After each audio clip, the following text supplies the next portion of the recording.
Hey guys, what's up? So if you're looking for this flower crown filter on Snapchat, it's still in Snapchat. You can get this from Snapchat. Just search the filter in Snapchat. If you can't find the filter from the search, then what you can do? Okay, let me remove this. Okay, the effect is gone. To get this effect, what you have to do?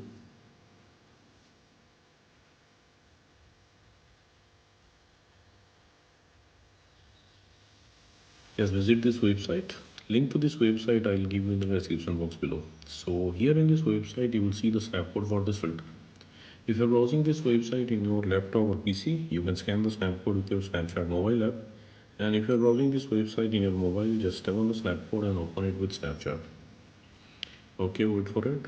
Okay, and that's it, you got the filter. So that's it guys. Likewise, you can get this effect on Snapchat. So thanks for watching the video guys. See you in the next video.